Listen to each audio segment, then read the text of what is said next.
Hello, everyone. Welcome to VR Verdict Podcast, episode 141, our weekly show where we talk about everything VR.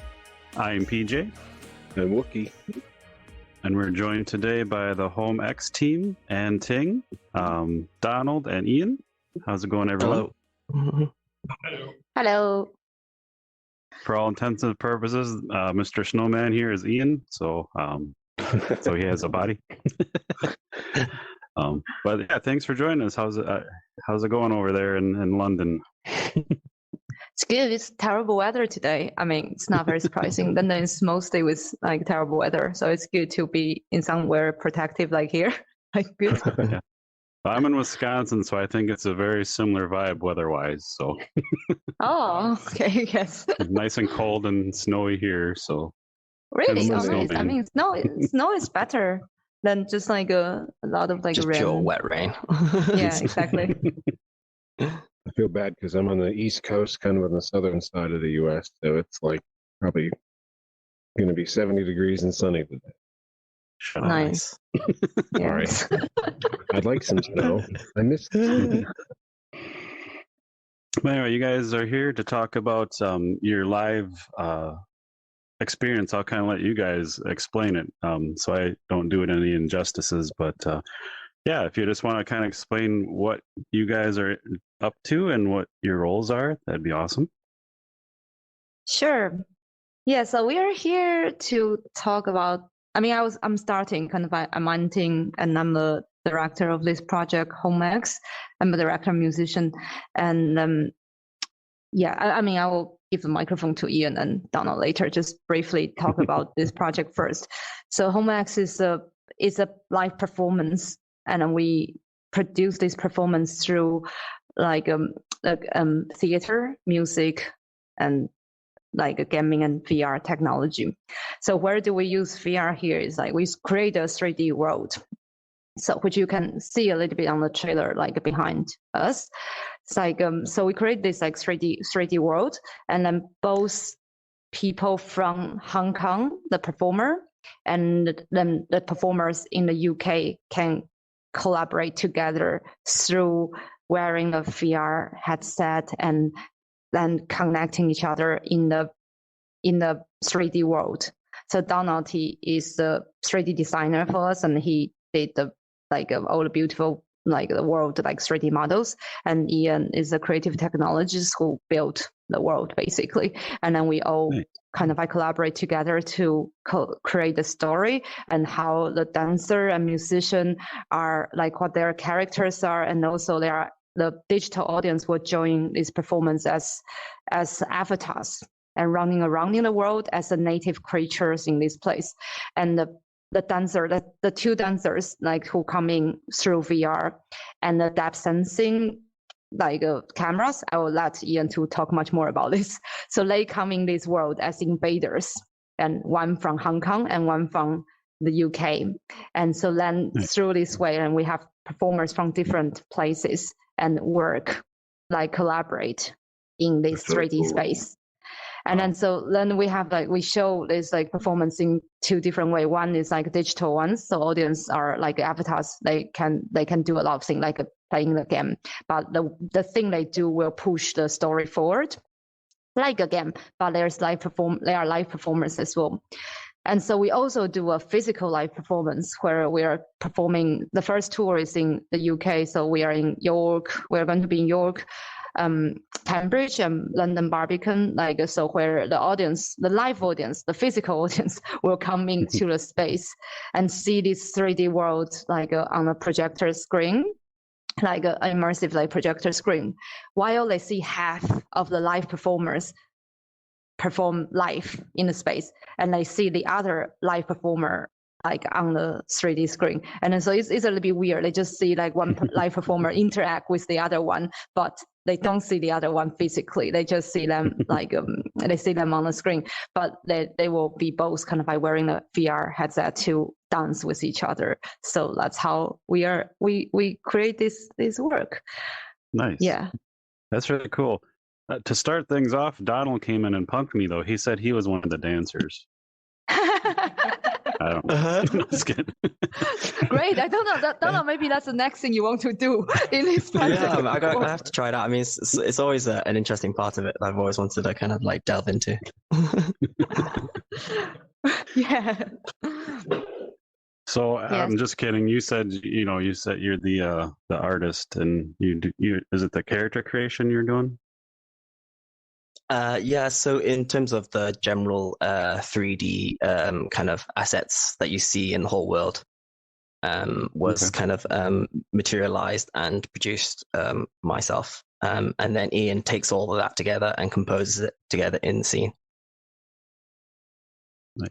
Yeah, I think that we can talk. I mean, so Donald, you can talk a little bit more about how you create this thing and what's the inspiration, and then Ian can talk further about how he create the whole system and because it's really the one thing very special is that we use the depth sensing camera. So like Ian designed the whole like a thing, so where the audience in this world see the two dancers. It's not like motion. The mostly what people do is like motion capture, but we choose to use the depth sensing camera to capture them. So it's a particular aesthetic way, and then to put them in a VR. So they are one way like scanned by the camera, but the other way of like dance together in a VR. So Ian can talk more about the whole system. And Donald, if you start with like how you create this, like what inspired, and then so kind of how you create this 3D world.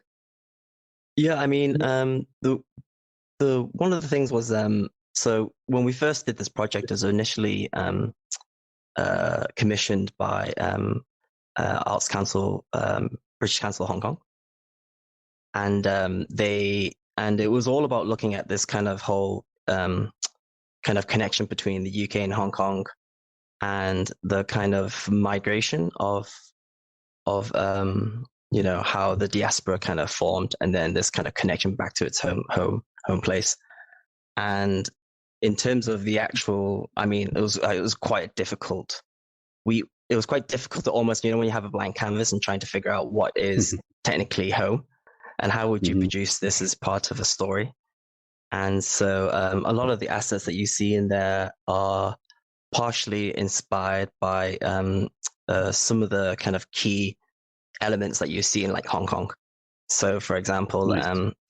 there is so you can see in the image, there's like this really large tree, and that formed a tree which was during the early migration of people from China into Hong Kong. Inside one of the temples near my village my family are from, there is a little kind of plaque and a little story talking about people. In a sense, there was like, the temple next to the small tree. That tree later became this massive like banyan tree, and that formed the kind of central location to where this kind of community kind of gathered.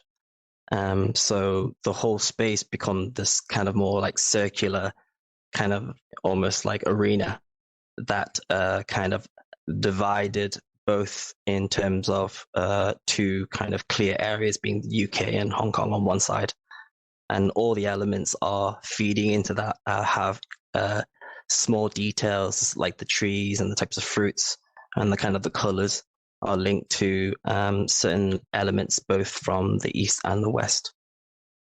That's really cool. And it adds loads of kind of like, kind of like the certain like myths attributed to both kind of Eastern mythology and Western mythology kind of juxtaposed together, because in a sense that there are similarities in both that really inspired quite a lot of works. But also it's very collaborative in terms of how we work, in terms of also the design, because we sit down and we discuss with both Hong Kong and UK and understand, what do you think home is, and that would slowly feed into the work slowly.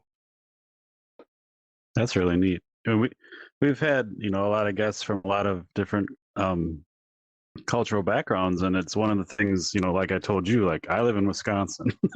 Not a lot of outside influence makes it to Wisconsin, so it's great to see that, and especially like in gaming and VR apps that are more non-gaming. It's really really interesting and really amazing to me to see the cultural backgrounds, because again, like, it'd be a long journey to get over there and see these things for myself. So groups like you guys, where you're bringing it into people's homes and all that, like, I'm super appreciative. I really enjoy seeing that kind of thing. I'm glad you're like blending all that together in your setup. So that's really cool. Thanks. And it's interesting what unites our different cultures around the world. That there's some stories about trees.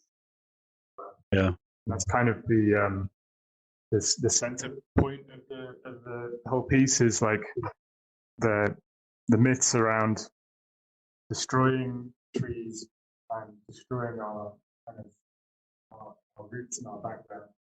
But then, also after that.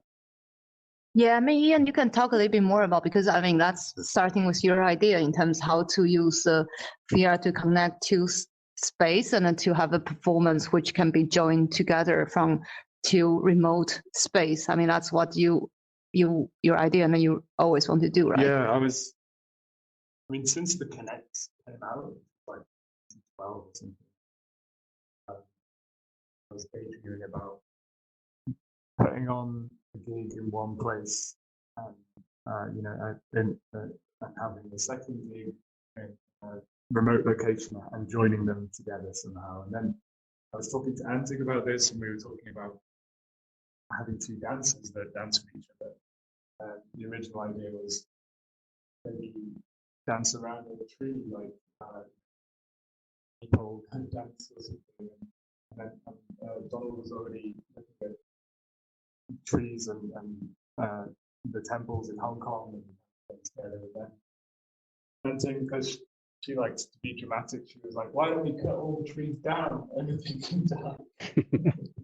And that's very depressing. So like kind of like how with it, and I mean that's become like a really good gaming kind of like a direction, because then the avatars kind of like inside of the game, they started by they plant the fruits and then to first plant the seeds and then to just plant to make this world beautiful. But then when there are invaders coming and they just start to cut the trees, and so they cut the trees and build the house, cut the trees and build the house, and then their avatar will also change.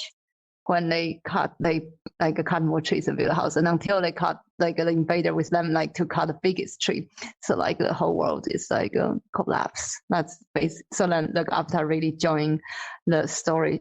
So I mean, I'm talking about kind of like how this is. I'm completely from like a performance background as a musician and theater director. But so this like technology with like art is a really exciting opportunity to explore about how do we engage the audience like differently through like gaming, so they can be actively joining this as the part of the characters who push for the story. So it's basically borrowing what game already does, but to bring it to dance and music. Then we have like and to the storytelling, and that's a very exciting new ways we do. And then we do so the technology part here is like to use the VR and depth sensing camera, the Kinect, to connect the dancers in Hong Kong and the UK to dance together. And then we use the music. What is the technology we use for music here? So it's a WebRTC, right? WebRTC, yeah, it's all done. The 3D videos are coded into it to the video. The barcode on the side that says where the camera is in space, color image and a depth image. That's turned into a 3D video sent over and then everyone who's playing the game picks it up, and it goes into we use Unity and the music as well is live streamed. So An-Ting will play her piece, but then we also have we haven't mentioned the soprano in Hong Kong also. It's an opera singer. Yeah. Who's singing at the same time, and then that's mixed together. Put out to everyone playing the game. And the idea is that the people playing the game are experiencing the story, but they're also bow to the live. Yes, Cool. that's kind of like it's a performance combining gaming and like a VR technology. And yeah, so I mean, Donna was saying about he's a dancer, but our dancer job is actually really difficult. Just imagine yourself break dance, like inside of the VR. Have you tried that? Kind of, but No. I want to point out in the video here, the dancer here is doing some crazy stuff. Like he's standing up from laying down like almost effortlessly, which is insane. But also, he's freaking dancing around with an axe with a VR headset on. Like, what the hell's going on there? Exactly. Yeah, like complain about being a little bit dizzy sometimes. Yeah, I mean, you don't actually see how acrobatic Psy, this dancer that you're seeing, is. Like he goes full hip hop, spinning around on his head later on, which is quite difficult in VR, I think. It has a headset stay on doing that. Yeah, he's got an He has a extra chin strap on it. Yeah, Yeah, but we made a just- custom show strap. you hear the stories where people's controllers go flying into their TVs and things. This axe has no like wrist strap on it. Like that just seems a little awkward. It's a souvenir. Yeah, I don't think we'll actually have that in the live performance. It just goes straight into the audience. Whoever gets it keeps it. Yeah. But yeah, I think what you guys- one of the Oh, go ahead. sorry, go on. I was gonna say what you guys are talking about and what we're seeing here, that I don't know, that's so much going on, and like just to do what we're doing in this podcast is enough for me. But I can't believe the level you guys are on, and I'm just curious, like, so you're doing it from Hong Kong to the UK, like lag has to be kind of your biggest enemy for these kind of timing things, is it not? Yeah, Or does it not? I mean, it's really interesting how the dancers have had to adapt what they do to cope with the lag. It's less than you might think. It's about half a second. Well, that's good. Yeah. I mean, that's Um, what you are fighting.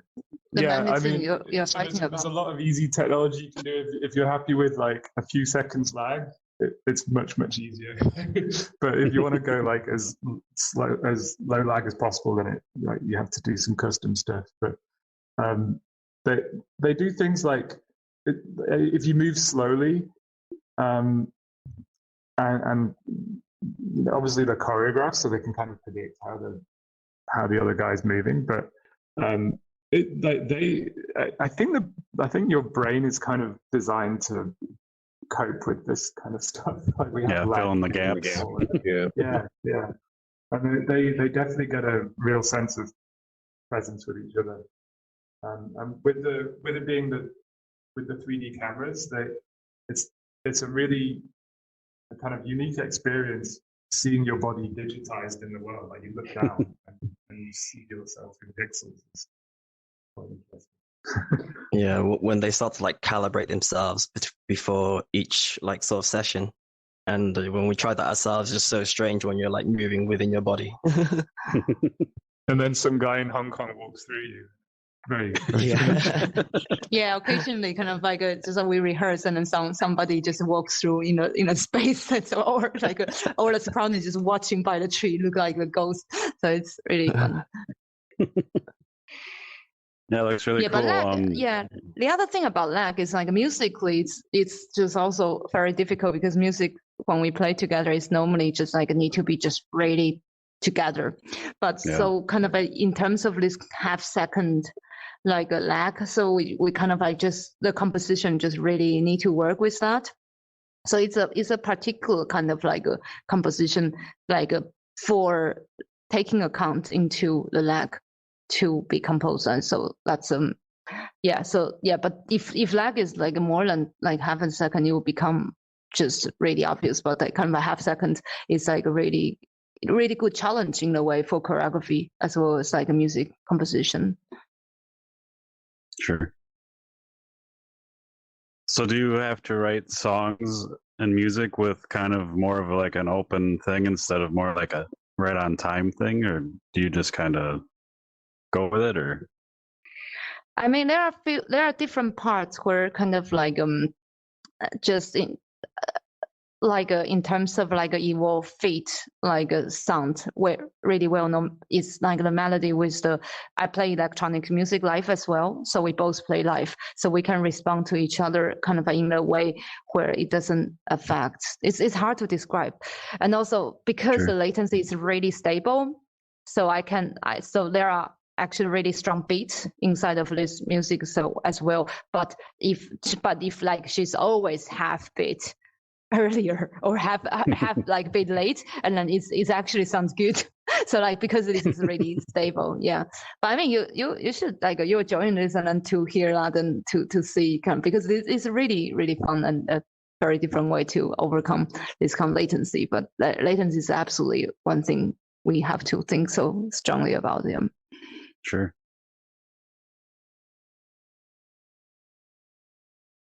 We'd like to, I mean, maybe not for this round of performances, but we want to do a VR version for the audience as well. That will come later.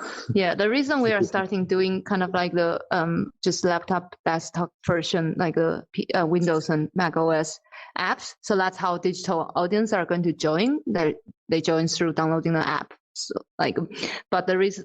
So one of the important reasons, this is a arts project, so access is really important. So we need to make sure as many people as possible to be able to experience this. But once we kind of go through the first round, and then because the whole world existing in VR already, so that's, Science and the two dancers, they are always in VR to see the whole world in VR. And then anytime when we have our team member to just try to see, they were just like, oh my God, we didn't know this world is there. I don't know, you can talk about when you see your design in VR, it's very different, right? Yeah, definitely a different take on it. But I'm still not very used to the whole VR because I still get kind of nauseous. Oh yeah. From it's just one of those problems which I can never seem to. I don't know, maybe take those sea pills. When you go on boats. Sea pills. There's a lot of different steps you can do to kind of offset it until it kind of you get used to it. But yeah, that's definitely a challenge and a hurdle. Yeah, but how do you feel, Dana, when you because you design all of your trees and houses kind of in on a computer, but when you went into the world to see the trees actually big, how did you feel about that? I mean, I'm always very critical of my work sometimes, and it's always oh, I could do that a bit better, and then you learn some new tricks of doing something else, and each time I'm always oh, I can definitely do this better. But also, we always got time constraints with these projects. But hopefully that this is really pushed in terms of how I approach actual 3D design to the point where some of the textures are all kind of painted digitally. And then painted digitally on an iPad, and then I would extrapolate that into another program, and then kind of mix it together with other ones. So I'm still, even though it's all digital, I still apply a lot of hand brush techniques to a lot of the textures. Nice. Yeah, we've had a few devs and I apologize. Unfortunately, we couldn't get the assets you shared into our space, but when they give us assets, if it's a little item in their game and we kind of blow it up and stick it in the corner or something, they're like, I've never seen my work in this way before. So it's got to be a similar feeling where you step in, like An-Ting was saying, step into that world the first time in VR from working on the tablet or whatever you're doing, just seeing the massive scale of tree, just I don't know, game's still blowing me away. So I can't imagine you seeing your own work that size is just got to be that's building a skyscraper almost if you think about it. Yeah, exactly. I mean, I've designed a lot of skyscrapers. Yeah, Donald's an ex-architect, so oh wow, designed skyscrapers. Yeah, I quit my job. Well, actually, I shouldn't really say this because my parents don't know. They won't be watching this. Breaking news. Donald. Oh, no, I forgot this is getting recorded, but it's okay. No one's. My family very digitally illiterate, and so even when I asked them to come to the show, they were like, nah. Aw. But yeah, I quit my job to concentrate on this on full time. Wow, that's nice. That's passion, and that you definitely see it in the final product. That's pretty Yeah, cool. thanks. Yeah. And I mean, Ian, you also like spend over a lot of like time here and just like, I mean, what's it? It's. I mean, you normally design other like commercial apps and different things, and you can get a lot of like more money from. And so like about your, so Well, yeah, doing artistic project here, right? art is it's not traditionally well paid either compared to dev work, but this is going to the soul. Yeah, Ian, you're I real think quiet. Could you get a little closer to the mic, maybe? Okay. I know you guys are probably like face to face right now, but yeah, no, exactly. Yeah, so Anytime he gets a little Yeah. quiet, I like lean in towards Yeah. An-Ting to see if I can hear better. Yeah. And it I just, mean, it doesn't Ian, work. you can, yeah, I think Ian, you can talk a little bit more about your role here because it's a bit like I mean, for us, when I say for us, it's for artists. It's actually really weird to work with a technologist. So like because it's like completely different language we are speaking, and so like and we can just like we like to have like a really mad idea to just build different things, but it's work digitally kind of and technology wise it's just really different. But for Ian, he coming as a technologist, like developer, but as well as like as a very strong artistic input. So that's a very blurry of like these different roles. And Ian, can you talk a little bit more about your role here and so kind of about how it's different? Well, I mean, we've all come together with an idea of what we wanted to do, and I think the flow has brought us together. It's very interesting. I think we're all going to create something that we wanted to create. But when we come together, it makes it unique. Like you're surprised by the other stuff that everyone else brings. I mean, theatre. I mean, me and An-Ting first worked together on a previous project, which was another digital theatre piece, and that was during the lockdowns of the pandemic. So the theatre industry in the UK was basically completely shut down. A lot of people were just not doing anything, and we found a way to still create some theatre. And there's a lot of fear of digital stuff in the theatre industry in particular, I think. But it's definitely the future, and we need to talk a little bit more about that because that's where we won our Digital Culture Award in the UK. So where we can so Arts Council England kind of they have this Digital Culture Award, and we won that. So that's enabled us to do home acts. And then it's worth to say, so we built a 3D gallery.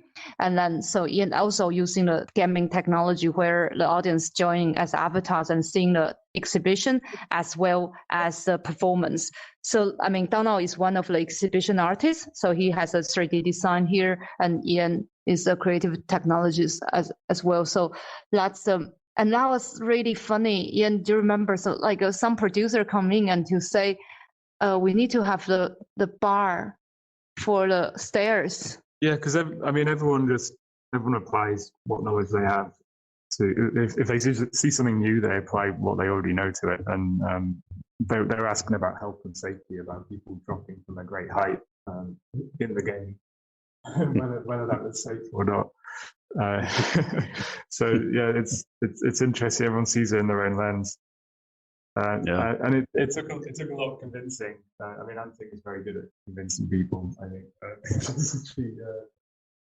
I witnessed a lot of meetings where there were some very skeptical people who eventually came around, and it became this really amazing thing that happened. 2021 when not a lot of theatre was going on. It kind of opens the whole door with how we actually exhibit anyway, with this whole virtual space, because you're not limited to anything really. How do you in the old days where they'd be like, okay, we won't move away from the white box, so we're going to go outside, and then we're going to have stuff which is kind of like more like performative in the sense that it's kind of moving around and changing. And now we've got this digital space where it's kind of like, it's no holds bars. Yeah.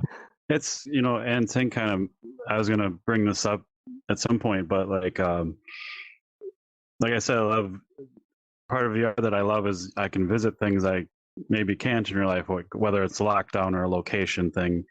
But so, I've been to a couple galleries in VR, and it's awesome because, like I said, otherwise I'd never see these things.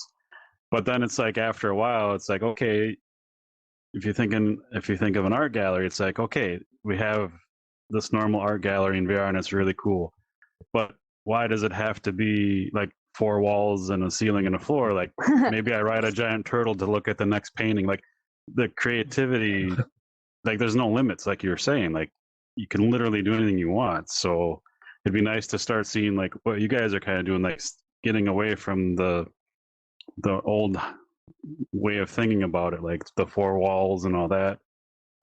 Yeah, totally. There's a lot of devs out there doing it, but like for the start, and I get it, you want to just make sure like, hey, you can do these things in VR and they work really well and it's really cool to see. But it's like, okay, and then take the next step and really let your mind go, type of thing. Yeah, exactly. I mean, I think HomeX is really where we allow ourselves to go mad. So HomeX is we are like, I mean, the story basic is about we human beings we detect about this random metaverse, like which shouldn't exist, but there are some creatures in this metaverse, and then so human beings are able to escape. And then at that point, human beings are very bad already, kind of in the world. I mean, probably we are not that far away, but just like and then we want to escape it, just like we want to try Mars, try different planets. But then this is the other direction where we try metaverse. We detect something which shouldn't exist there, and the way to go there is through like meditating, and then with like to go into this computing space, like to transform your mind into this space, and then where you met these like native creatures in this space, and having the encounter, like human beings are finding our next home where we are. So yeah, so I mean, the reason I'm talking about revealing this like storyline is about because it's just like what we are imagining about this virtual space is really. It should be unlimited, really, and it's a completely different planet. Like we are, like create and so different rules, and so yeah. So like but the other thing is like how do we communicate with people? Because I guess like most of your guests and you both are kind of are really like just interested in technology and so or work in technology, like so these things are so common and like for you, and it's just like one bubble of the world in a way, but the other bubble side of like, I mean, the bigger side of the world is like people are actually quite scared of technology. Yeah. Like I'm talking about almost like a whole theater industry in the UK, like very, very, very conservative. Is I mean, one thing that we've also done with VR recently is we made so we're performing in the Barbican. They weren't confident about how many people we could sit in the area while also keeping it immersive and all that. So we built a model in VR of the theatre space, all the seating, or put some fake people in, and we could look at all the sight lines and understand how the space would feel in a much more intuitive way than if you're just kind of looking at a CAD file or something like that. And that's been really useful. Yeah, but the thing is like it seems like actually really straightforward, right? It's of course when you build a virtual like a VR version of the theater, and then with we also run the game kind of like in this VR space. I mean, when I say run the game, so you see we have the projectors like projections, like 3-side projections. So we actually the 3-side projection is a moving image, is connecting to another VR project. So you really see the project live, and then with the dancers and the musician like in a 3D kind of like a space.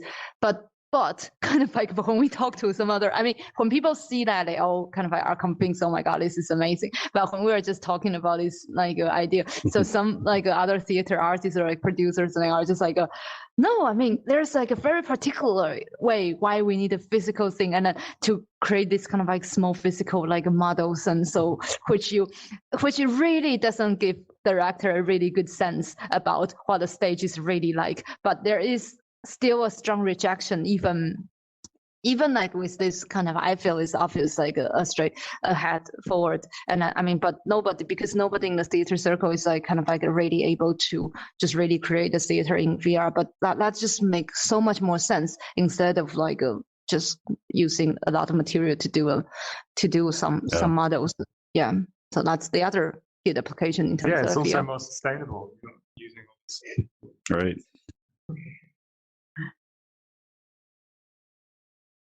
So that's interesting. Like, like you said, if you're in the space and your mind is geared that way, it makes a lot of sense. But outside people, so like Donald quitting his job, going full time, and you guys, really trying to push the boundaries, knowing that most of the population really isn't there yet. Like Donald's poor tech deficient family he mentioned.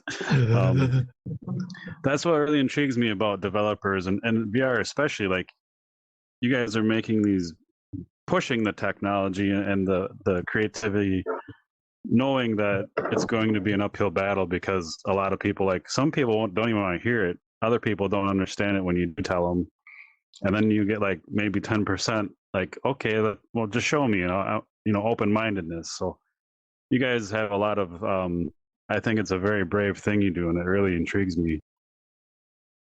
Thanks. Yeah. You will see our first like VR version for this one. Yeah. I mean, I was going to say, if you need a test or anything, I'm definitely free. And speaking of that, you guys have tickets available for February kind of starting off, right? Am I saying that right? Yeah, so we run from 10th to 25th of like February, where like people are like so now is the digital version is on the PC or MacBook, so like it's Windows and Mac OS apps, like you can download. That's for February round. Yeah, and then we have like the physical performance as well in the UK. I mean, yeah, there's obviously there's yeah, like you said, like 10% of people who might be interested, or even less, who have like, who want to play a game or anything. But the thing about this is it's worldwide. Like we can have people from all over the world coming together and playing in the same performance. So yeah, that's really neat. That's kind of like what you said. I think it's what we like. We found the most exciting thing in this kind of a digital performance. Like in our previous work, like I mean, we normally perform. I mean, in theater and music, kind of like here. So like the interaction you have with just like in terms of like a Zoom or like or YouTube Live is really limited. But in our previous like game production, that was really fun to play with people from different parts of the world.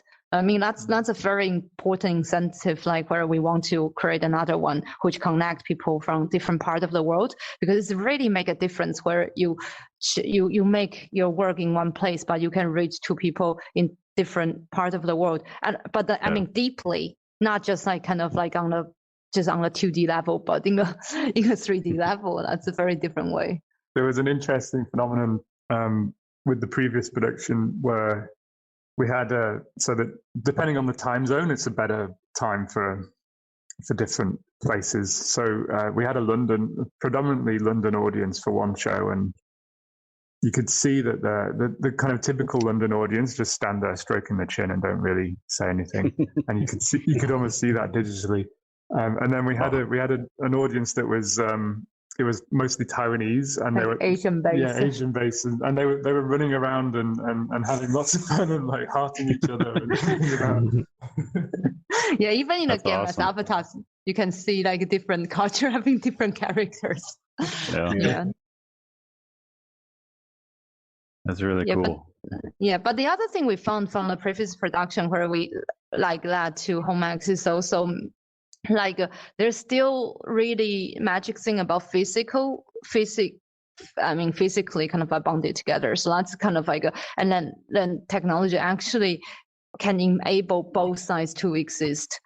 And so that's why we continue to this home X, which is like and it's everything live, and then you see physical performers as well as like a digital.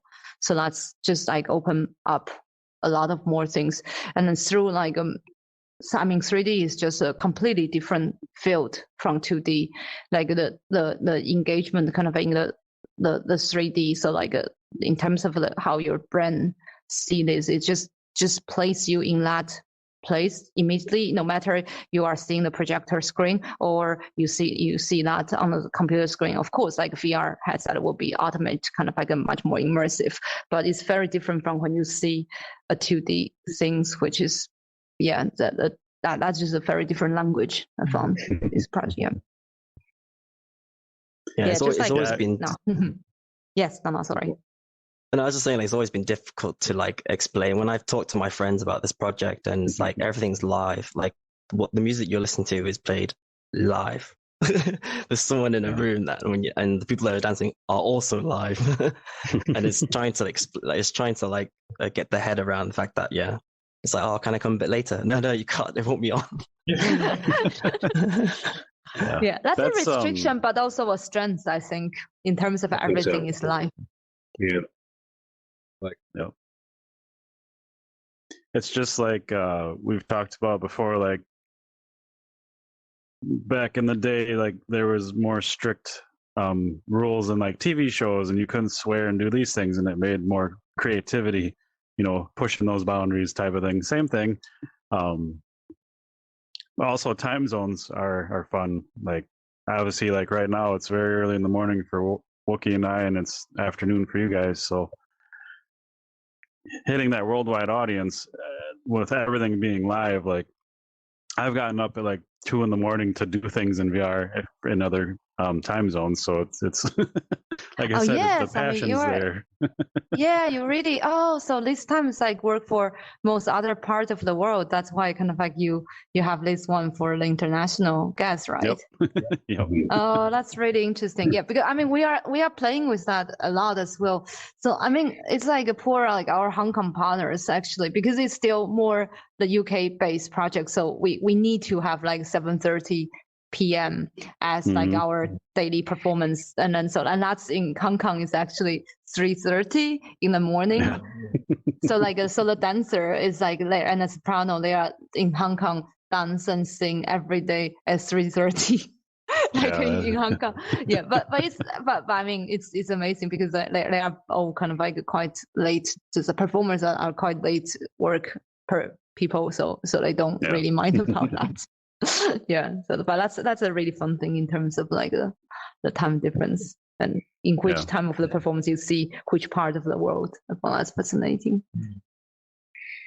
Yeah, so Wookie and I we've done a few different types of like live audience VR things. I just did a thing with Brendan Bradley's group where it's himself and a musician in a room streaming live, and then they're controlling the world digitally, and it was me and a couple people in there going through the experience, and they're doing the voices, they're doing the music, all right there on the fly, and interacting with you, which when you do that in VR, like it's very, very unique and something like you just don't get anywhere else. Like they're looking at you, talking to you, and whether they're the size of like a giant or whatever it is, the story.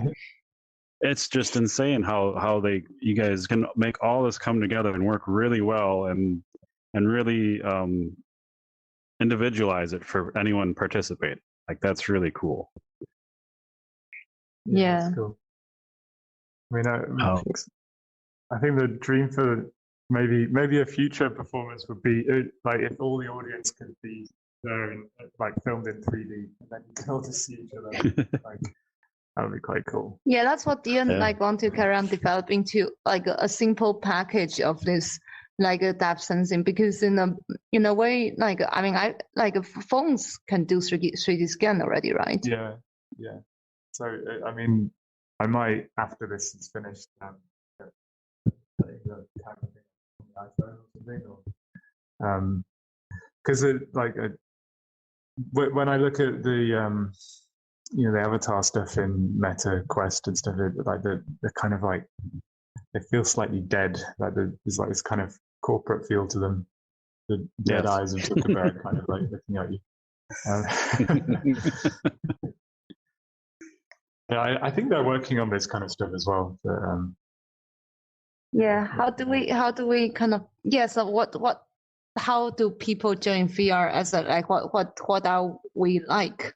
What do we look like? I think it's an important part as well. Do we want to have this as a like the normal avatar kind of like a thing just quite fixed, or can we have another option which is more fluid? Like it's quite fun being a different body as well. I mean, I've tried out VR chat, and my first 5 minutes, there's this little cat ran at me. I think it was like a 10-year-old running around as a cat, saying, "Yeah, I'm a cat," and throwing food at me. That was my VR chat experience, and yeah, it's quite fun. Yeah. That's like the first comment when someone joins our space, like, oh, this is interesting, and this works right now for us and stuff. But that presence in the avatar, like to a lot of people, is like the most important thing. Where some people, like me, as long as I'm in there and having fun, I don't care. But I understand that. But yeah, it's also trying to make, you can't please everyone. So what makes most the people that are like into your thing happy? So you got to kind of go with that too. It's one of the VR things that you got to think about. Yeah, totally. It's amazing how much communication you do just through your hands when you're talking. Like, yeah. Some people are like, we got these pills, and some people are like, you really need hands. And we get some people like our guest last week or the week before, who were like making shapes and stuff, and they're having a great time because you can't do that if you have hands. They're like, this is awesome. They're like playing with Lego. Yeah, I love my presence of the hand here. It's nice. Well, almost especially want to for a podcast, just talking. Like I said, we start out audio only, and it's like it's a way different world where like you see the emotions and expressions, and it's way more interactive, where it makes it more lively instead of you're just staring at nothing and talking to someone you've never met or talked to. Like this makes it a lot easier. They turn on the webcam and then thing lags. Yeah, it still feels quite surreal, to be honest. Like very, like just you like it's like the head, and so like no, I think it's really fun. And what make you guys like want to do a VR podcast? Well, it's funny because I was telling Donald before everyone else joined kind of the story, but we did a podcast for like 6 years a long time ago with just friends, and it just came out of us playing games and having fun. Kind of retired that. Our most downloaded episode though was one Wookie and I did without our friends, and it was about VR, and it kind of was crazy. So when we got into VR, it's like there's one podcast about VR, so I'm like, let's do something. So we got into VR, and back then it was a pain in the butt to get into VR. For regular consumers, what do you buy, and like, do you need any accessories? Because the sets were expensive, and for like the Rift, Oculus Rift headsets, do you need a third sensor? How do you get that to work? And all this sort of stuff. So we were trying to be like, oh, we had to go through all of it. So let's try to help other people, and that's started that. But then, like Wookie and I are brothers. When we play stuff, we don't talk a lot. We kind of communicate telepathically, I think. So it's like we did a couple episodes. I'm like, I don't like hearing myself talk. We should just have guests. So we started having guests, and that's all we did. So we were audio only, and then it's the Spatial Ape team, who is just now coming back to the VR scene. They were building like a trade show in VR. Like, hey, come do your show in our space in VR, and we're like, yes. And then they closed down, so we kind of had to spin up our own thing pretty quickly, and working on growing it from there. But ever since, we just try to bring in devs every week and talk to them and get their backstory. Like, the thing that drives me nuts. I'm a gamer by heart, but talking to devs and all that, just hearing their side of the story of like the time, the money, the blood and tears they put into these things, and they don't get a lot of like, not eyes on their project, or all they get is some person commenting in a review like, hey, your game sucks type of thing. So it's like, yeah, played for 5 minutes, this is awful. And yeah, it's like, no, there's a whole life that's behind this. I want to hear those stories and share that, so you can kind of bridge that gap between the purchasers and the people doing all the incredible work like you guys are. That's kind of how we got started. That sounds good, kind of to hear. Even just to hear you say like lots of like people share their tears and like things that I feel better already. So like there are definitely like difficulty. It's made us crawl out of our dead holes today.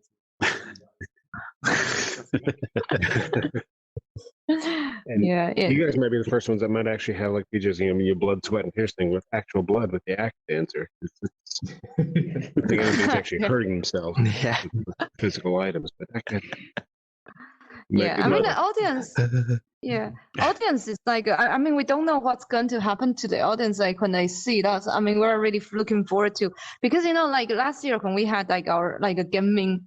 Like our gaming production. So I mean that's lots of, I mean, first young people they are native for this one. So like from like they are like 5 years old, 6-year-old, everybody's like really just go straight into the game and then they are able to play. I actually don't understand why, but just like but young people, they can just play straight away. Yeah, the hands go straight to the WASD. Yes, yeah. Even if they are not gamer, but they can just play. It's so weird. But for older people, it's very weird. I mean, I don't want to define that. I mean, we are not like young either. So, but for some old people, kind of like it's just almost like impossible. It just no matter how This is my wife playing a 3D game, like just running into the wall. Or just staring at the floor, spinning in a circle. It's very interesting, isn't it? It's when they get introduced to it later in life versus early in life. The age doesn't matter. It's like I remember our nephew when he was a little kid playing some tank game on the Dreamcast. Beat the crap out of his dad who'd played some games before. He had a big PC game, stuff like that. So he's playing this thing on the controller, and this little, I don't know what he was, 8? Maybe. Destroyed him, and we were kind of like, that's weird. Like, he never even played it before, and he just deathmatch over. So yeah, that's always an interesting facet. Yeah, and so we had like a few kind of reviews, like critics, like they are quite like big critics, but we could see them in the performance. They were just stuck in one corner and not able to come out. And afterwards, I forget, they were just talking about, we don't see anything, but the story is good. And so like, because you were stuck there all the time.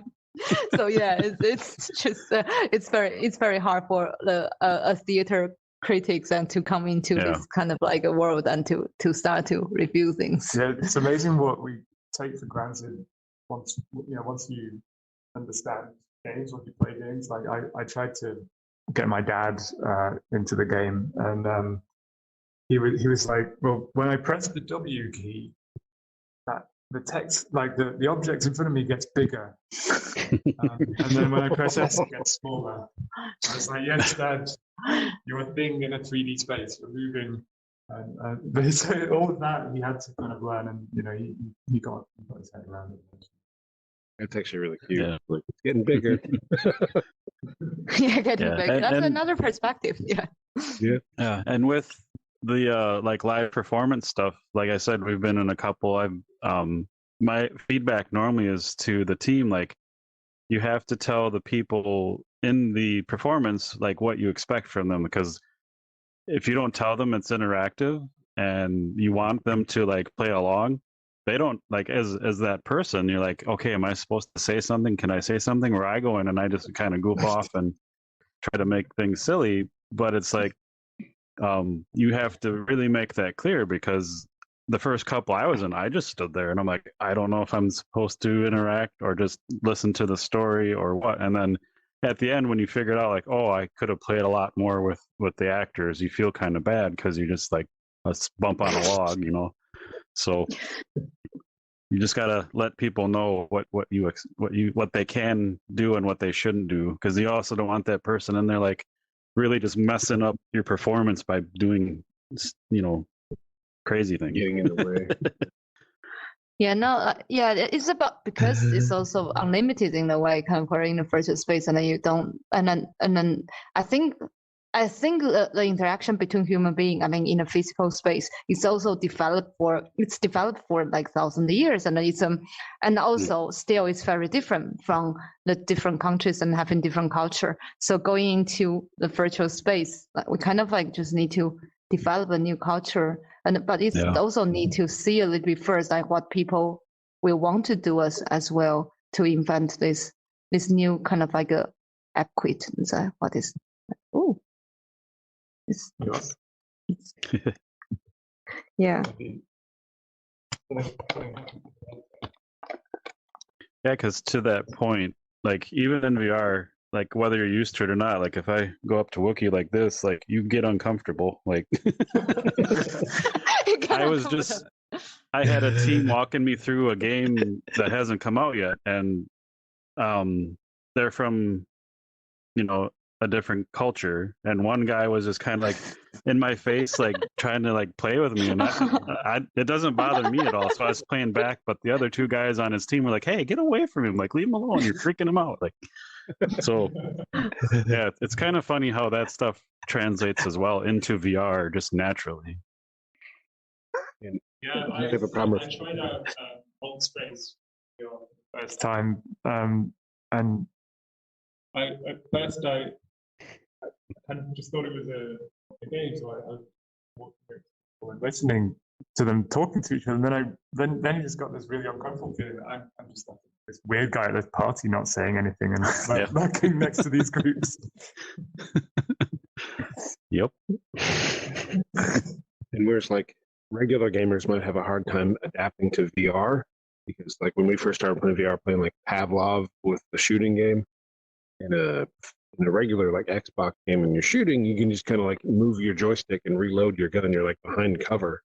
But in 3D, VR, when you're supposed to actually duck, you don't think of it because you never had to really do that. So I'm sitting there like reloading a gun and having to do all this, and BJ's just shooting me because I'm like, oh yeah, I have to do stuff.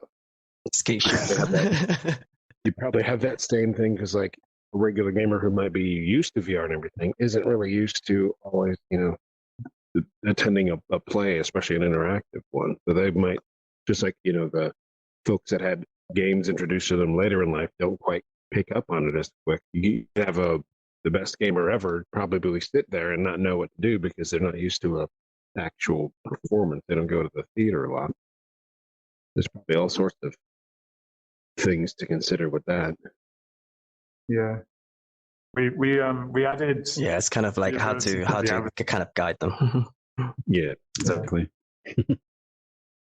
We added the ability for the avatars to shoot each other. There was some debate about that, about whether we should keep it in or not.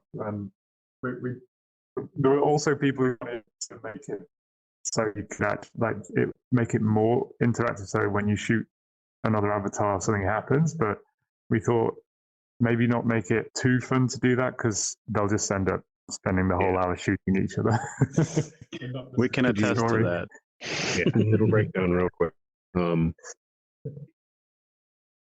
What if you had it like, can the attendees, the viewers, swarm the dancers and change the story? Exactly. It's just, but it was really fun, because it's like everybody was trying to kick one dancer away. Like in our test like of the story, because we have like a kind of like bad guy and good guy for the dancer, and then all the avatars working together to fight the other dancer, which is really fun. So it's good. They have shooting ability. So yeah, but not too much, because otherwise it's changed to another game. Well, yeah, and then there's it's a kind of a problem for game design, where you want to make the story as interactive as possible, but then you also have a story to tell. So we can't let them kill one of the dancers, because he's important. sorry, go ahead. Yeah, it's just it would be interesting to try an even more interactive one where the story really changes. Depending on that. But yeah, it's like it has to go down a certain track eventually. Yeah, it's just like what you were talking about is about how to is to tell the audience like where to go in some way. Like because when it's too unlimited, people might not get any story either. Yeah. So that's kind of like so still to see. And I mean the other thing about the gaming thing is like there are just some thing which is addictive.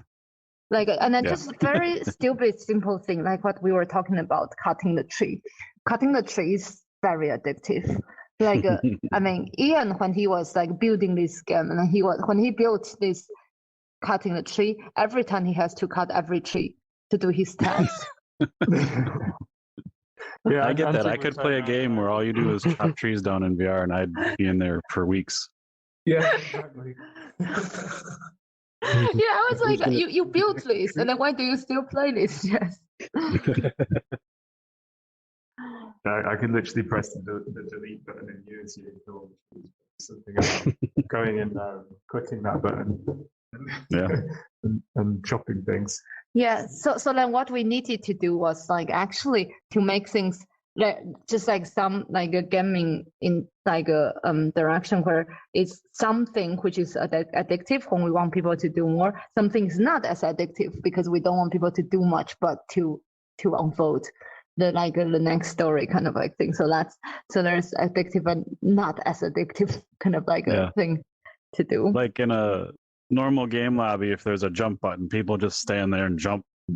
Or even here, I was telling Donald, we have a monthly VR dev roundtable where we have a bunch of devs in here.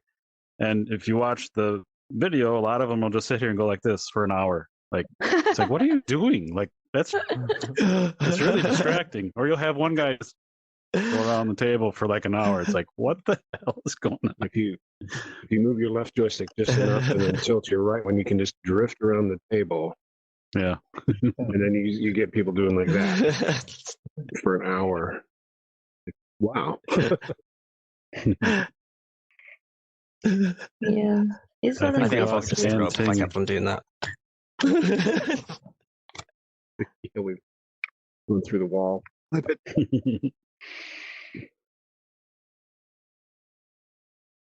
But yeah, I'm definitely. Yeah, I quite liked it sometimes when we had the tests that we would have. Sorry, there's some lag there. Go for it. An-Ting? Oh, sorry, I didn't I don't know when. No, I was just saying like.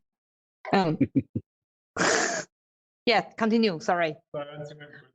Yeah, so like you continue. I was gonna say, so yeah, you guys have some shows in February. I'm gonna look at the times, and if I can hit one, I really want to check it out. Yeah, no, totally. Yes, please. I think it'll be definitely come see it. Early afternoon for me when your shows are happening, so it shouldn't be a problem. Yeah, I mean we do think about like the North America time, like American time, and so kind of Asia time, and so something. So I think our time can work with like the UK evening time can work with North America time, right? Yeah. Yeah. If you're at 7:30, it's probably at 5:30 for me. Or 2:30. Is it 5:30 for you? 2:30. 2:30. Yeah. Yeah.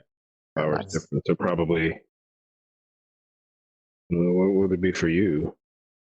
I'm an hour behind you. So right now it's 8:15 in the morning. What is it? And you guys is 2:15 in the afternoon. Yeah, this is a perfect time for us. Yeah, I'm sorry you have to wake up so early on Saturday. We get up early anyway. It's fine. It's totally fine. Like I've gotten up at 3 or 4 in the morning to play like Demio with friends in Japan, so don't worry about it. Okay, that's a good angle to think about. Gamers actually are not worried about this. I mean, our Hong Kong like dancer, he's also a very big gamer. That's also a part of the reason why he is completely fine to do late evening, right? Yeah, I mean, I've spent many nights playing games till 5 in the morning. Yep. Yeah. So we don't need to worry too much about their time. Yeah, that's good to know. Yeah. Yeah. Weekends are open, but during the weekday, I get up early for work, so I can't do those things. But weekends, I can. Great. It's cool. Yeah, we'll send you like invite and to come, and you can feedback as well for like whether the game Yeah. like, fulfill you, and so like yeah, it'll be fun. I like to join too. It's my favorite thing that I didn't know I liked until seeing like live performance stuff. 'Cause I was a theater kid in school a little bit. Is like reenactments, telling stories, not just plays and stuff, but like telling stories with this kind of stuff. This just speaks to me. So I love it when you tell stories, especially destruction of nature for population growth and stuff. It really speaks to me. I like it. I'm interested in watching one. Yes. Yeah, it's cool. But, So- obviously, we're trying to tell this story without being too preachy. Because Yeah. I think it goes okay. What's your guys' schedule? Do you kind of plan like a Yeah, we're month definitely- of yeah. shows and then take a break and then do another month, or what's your guys' like roadmap look like? I mean, now we are just like working on the premiere for February premiere for the. I don't know how many performances. It's like 11 performances to start with, and then we will Okay. because it's all go with live performances, so it's more complicated than just working a virtual space. It's we Sure. basically go into like a theater York to start with, and then Cambridge Junction and Barbican. So and these performances are booked kind of like a year ago, kind of like. So we are going to see after this round of the like the first round of the performance and see how it goes, and then to release again like afterwards, I think. And then I think the next release is absolutely going to be with the VR version as well. But to start with, we do a more conservative kind of like the desktop and like laptop version. Sure. That makes sense. Very smart. Yeah, there are so many moving parts to this that might make the whole thing fall over. So we'll get it right this time, and then add some VR. Yeah, it's all live. So yeah.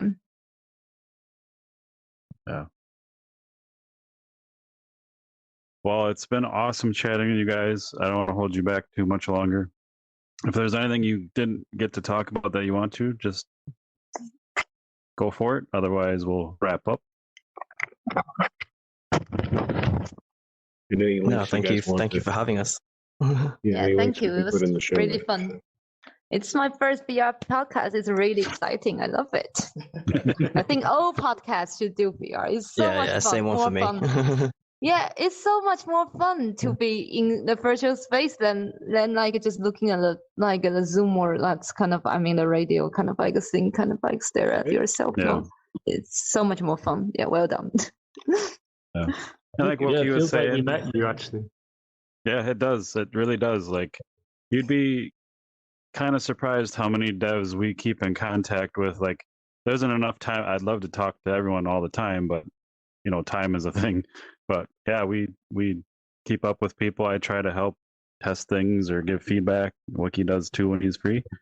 Another thing Wookie was saying, any links or anything, send over. We'll share them in the show notes on the video, the audio, links to the tickets to your website. I have all that, but anything else above and beyond that, let me know. Yeah, thank you. Thank you. Yeah, you'll absolutely receive like a link to the Thank test. you. Yeah. High five. Thank you. Oh, high five.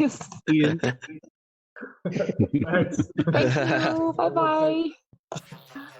Bye bye. But thanks everyone else for watching this thing. Thank you. Bye bye. Definitely check out the performance if you have the option. Be a great time. Bye bye.